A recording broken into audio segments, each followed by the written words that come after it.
Listen, this moment right here, it's not about him, it's about you.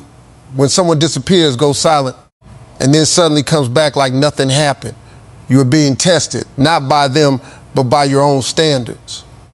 Your response will either protect your value or expose your weakness. When he reaches out after a period of silence, the first thing that hits you is not logic, it's emotion.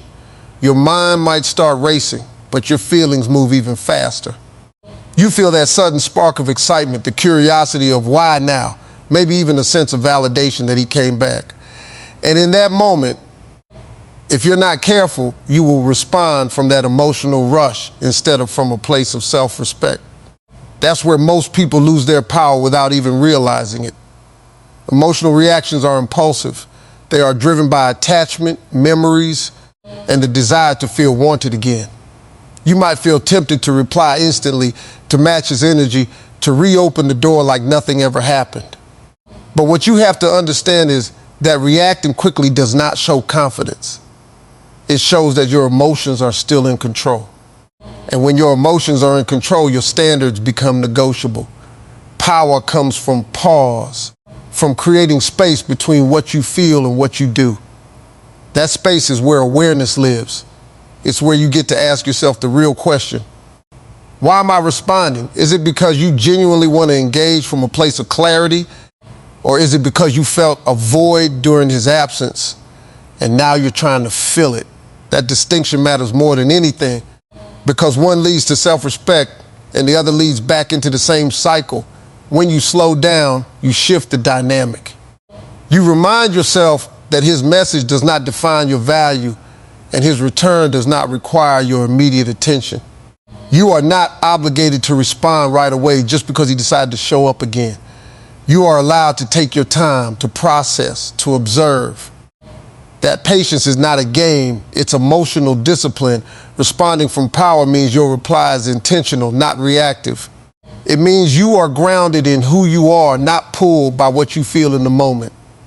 You are not trying to impress, chase, or secure anything. You are simply expressing yourself from a place where your worth is already established. And when you operate from that mindset, your energy changes completely.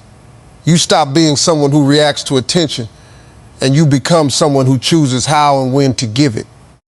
When someone goes silent and then reappears, the gap they created is not just time, it's an experience, it's confusion, it's distance, it's unanswered questions.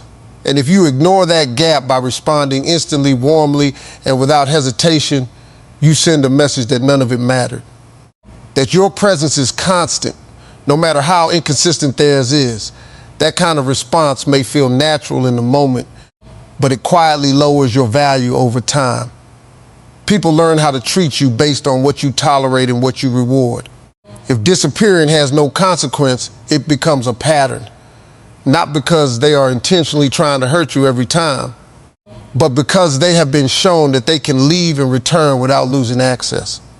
And when access is easy, effort becomes optional.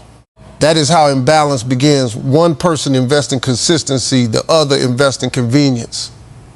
Making someone feel the space they created does not mean playing games or trying to manipulate the situation. It means allowing your absence to exist just as theirs did. It means not rushing to close the distance they introduced. There is strength in letting things breathe, in not immediately filling the silence just because it feels uncomfortable. That discomfort is part of the reality they chose when they stepped away, and it is not your responsibility to erase it the moment they return.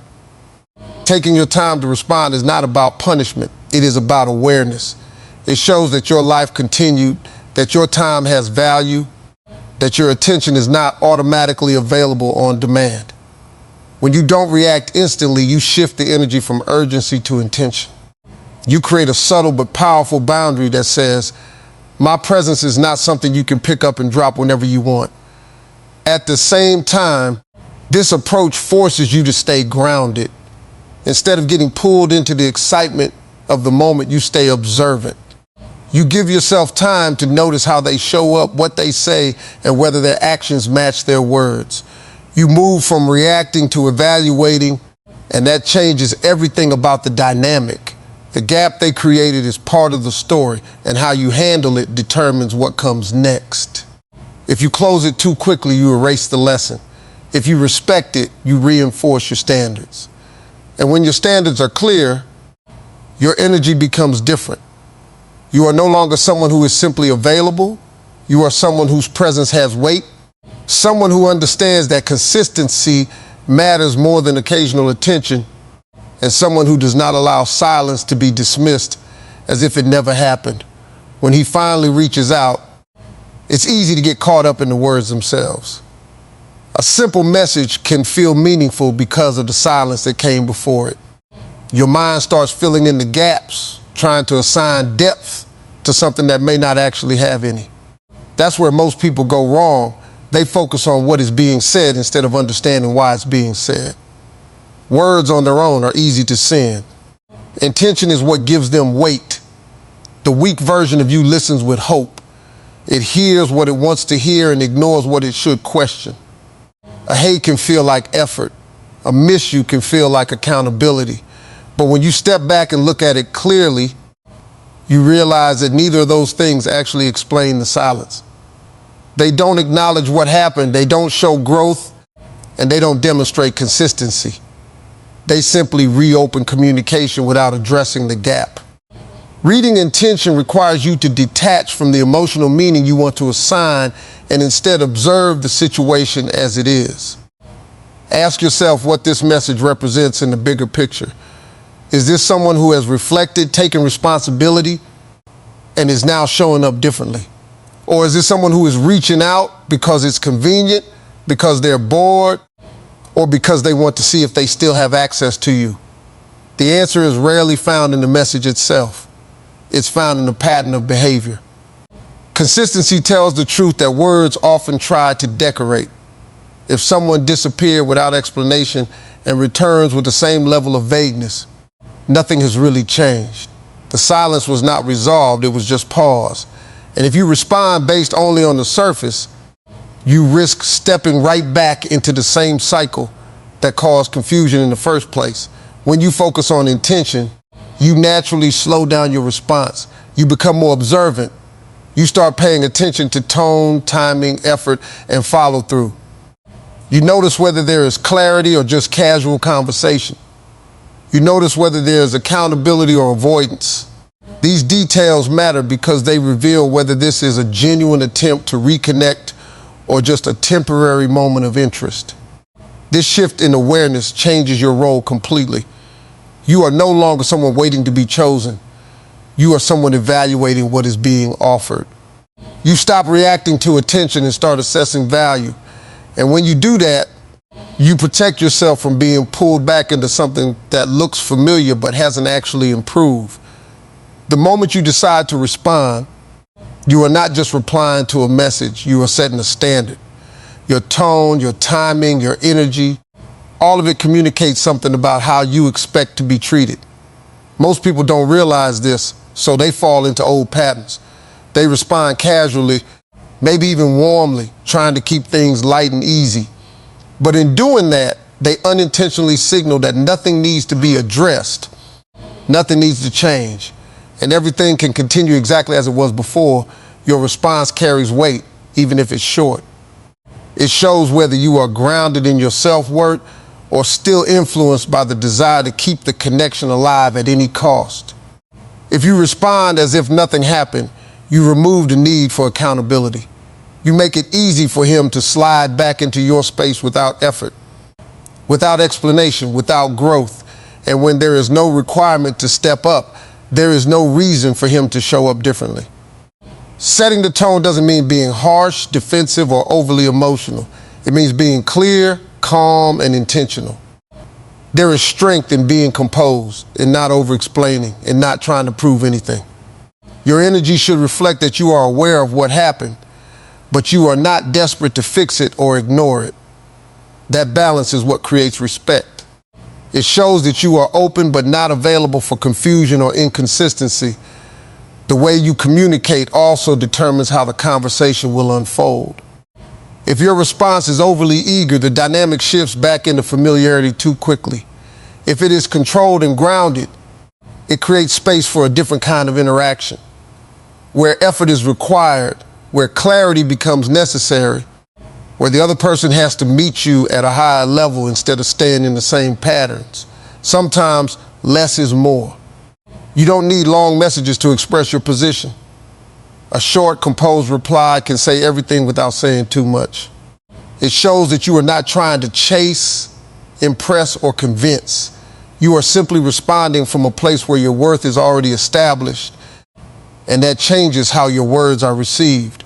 When your tone reflects self-respect, it naturally filters out anything that doesn't align with it. It either invites a more mature, intentional response, or it exposes a lack of depth on the other side. Either way, you gain clarity. And that clarity is far more valuable than temporary attention because it keeps you aligned with who you are becoming instead of pulling you back into who you used to be. When someone comes back after silence, there is a natural temptation to focus only on the present moment. You see the message, you feel the attention, and suddenly the past starts to fade. The absence, the confusion, the unanswered questions, all of it becomes less important because you're being pulled into the idea of reconnecting. But ignoring what happened does not create a fresh start. It creates a repeated pattern. What is not addressed does not disappear. It simply returns in a different form. The weak version of you wants to accept the return without reflection. It tells you that maybe it wasn't a big deal, that things can just go back to how they were, that asking questions might ruin the moment. That mindset is driven by fear, the fear of losing the connection again. But holding on to something at the cost of your clarity will always lead to the same outcome. You cannot build something stable on top of something that was never understood. Attention is often mistaken for effort. A message feels like progress, but in reality, it's only the beginning of a conversation. It does not explain the silence, it does not show growth, and it does not prove change. Without accountability, nothing has actually improved. If someone can leave without explanation and return without acknowledgement, then the cycle remains open. And if the cycle remains open, it will repeat. Remembering the past is not about holding grudges or being stuck in negativity. It is about protecting your standards. It is about recognizing patterns so you don't walk into them blindly again. The way someone handled the previous situation tells you a lot about how they deal with responsibility, communication, and consistency.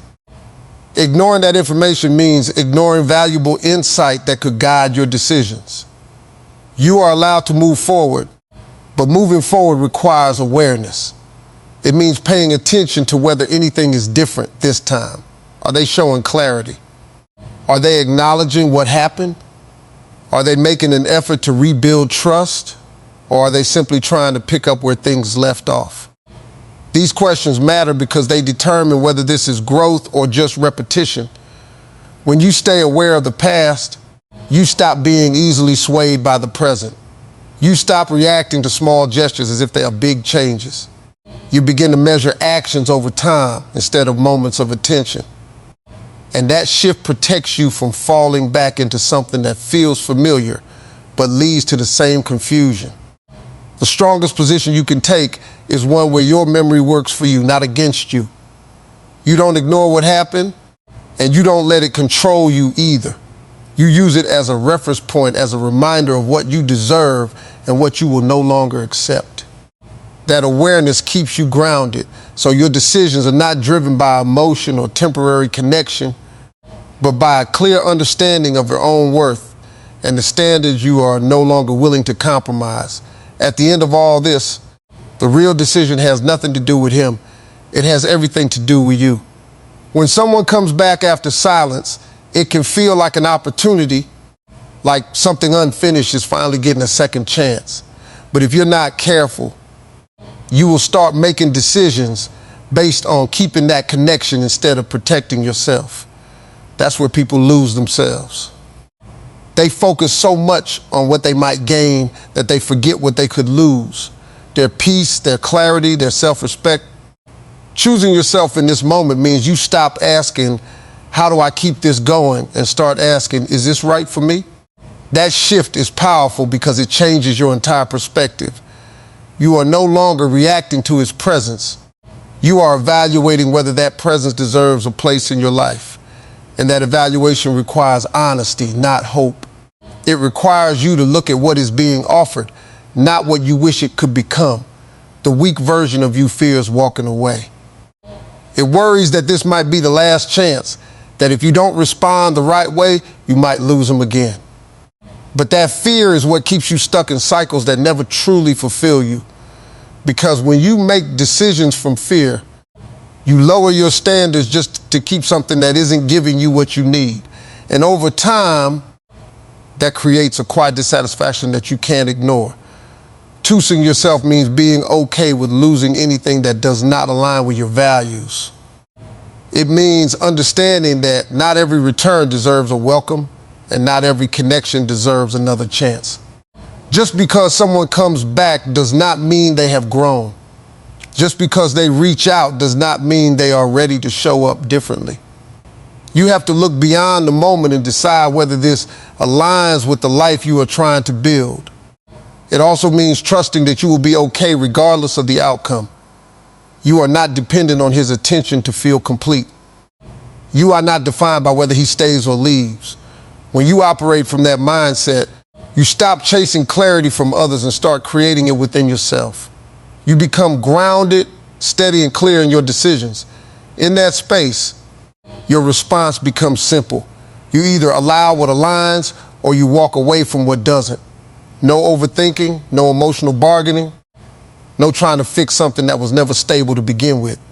You protect your energy, your time, and your peace. And in doing so, you break the pattern of choosing others at the expense of yourself. And finally, step into a version of you that does not settle for anything less than what feels right, consistent, and real.